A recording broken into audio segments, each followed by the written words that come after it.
Donc la salle de demain, il me semble que ça doit continuer à être une salle qui a une forte personnalité, qui se différencie radicalement des multiplex, qui donne envie d'aller au cinéma. Autrement dit, ça doit être un lieu extrêmement vivant.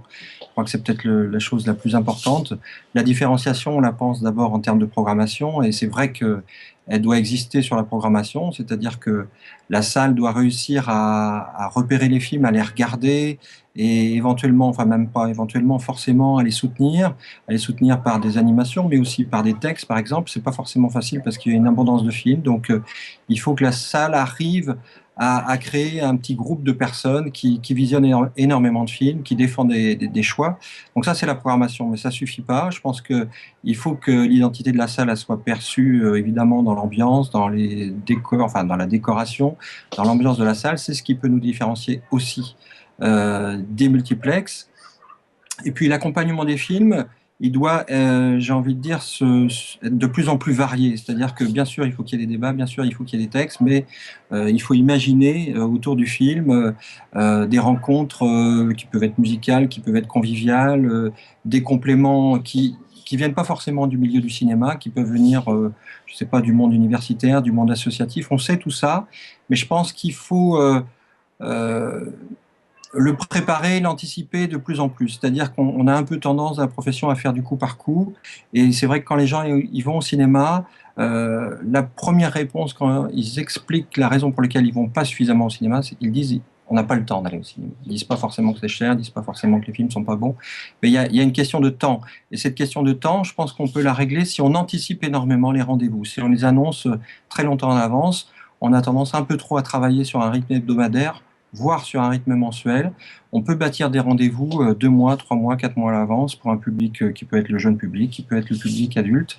Donc je crois beaucoup à ça. Après, je pense qu'il faut ajouter, c'est que la salle de demain, elle peut fonctionner si elle s'appuie sur une relation de confiance. Cette relation de confiance, elle se bâtit dans la durée. C'est-à-dire qu'il ne faut pas se dire qu'en 1 an ou 2 ans, on va réussir à bâtir cette relation de confiance. C'est plutôt en 5 ans ou en 10 ans, avec des choix qui sont constants et avec un dialogue régulier avec les spectateurs. Et à partir du moment où cette relation de confiance est née, il faut l'entretenir terme de communauté qui est un petit peu galvaudé, qui a plusieurs sens, mais je crois que par rapport à la relation qu'on peut entretenir à un cinéma, je pense que le terme communauté est peut-être le terme le plus proche de la réalité. C'est-à-dire qu'il faut que les gens, quand ils viennent dans votre cinéma, au bout du compte, ils aient l'impression de faire partie d'un groupe où les gens se retrouvent, où ils se connaissent plus ou moins, ils partagent en tout cas des valeurs, ils partagent des envies de cinéma. Et donc ça se travaille par les moyens de communication, par l'animation. Peut-être le dernier point pour conclure, je crois que malheureusement on constate tous que notre public vieillit et c'est assez inquiétant. Donc il y a aussi forcément de la part des salles en général un travail d'éducation cinéma qui ne doit pas s'arrêter au collège ou au lycée, qu'il faut continuer jusqu'à l'université.